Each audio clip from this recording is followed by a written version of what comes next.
Noong unang panahon, sa paanan ng isang bundok na ngayon ay Mount Busuan, naninirahan ng isang tribo na may mahigpit na batas at tradisyon. Dito rin naninirahan si Lakan, isang matapang na binata na may malalim na pagmamahal sa kalikasan at isang mahusay na mangangaso.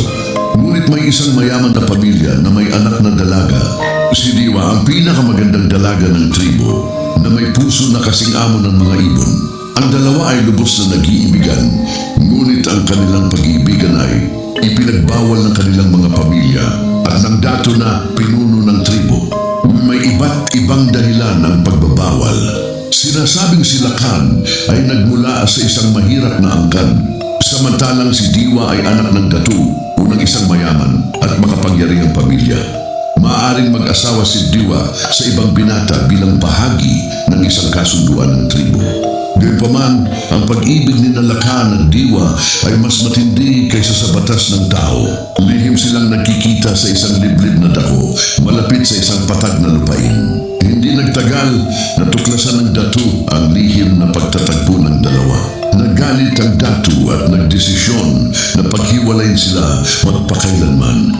Ipinag-utos niyang itali si Diwa at ihanda siya para sa sapilitang pagpapakasal sa ibang lalaki, habang si Lakan ay binantaang ipatapon o patayin.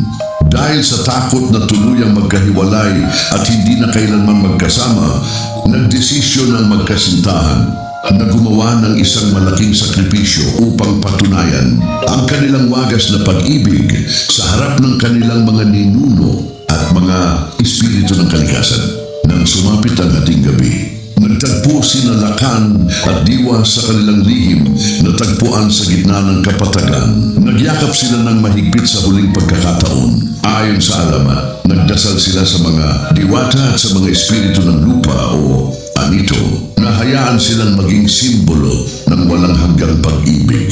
Pagkatapos, nagpakamatay sila sa lugar na iyon. Mas pinili ang kamatayan kaysa ang mabuhay na hiwalay. Nang matagpuan ng tribo ang kanilang mga labi kinabukasan, biglang umuga ang lupa. Sa loob ng ilang araw, ang kapatagan kung saan sila nagpahinga ay unti-unting umangat, lumaki at tumaas, hanggang sa maging isang perpektong hugis na burol. Ang mga espiritu ay gumawa ng isang bundok, at ito ay naging sanhi ng magandang tanawin sa lugar kung saan namatay ang magkasintahan. Pagkalipas ng mahabang panahon, may isang dayuhang manlalakbay ang umakyat sa tuktok ng bundok. Nang makita ng dayuhan ang napakagandang vista o tanawin mula sa itaas na sumasakop sa mga nakapaligid na lupain at ilog, siya ay labis na humanga at nagsabing, "This is the most one."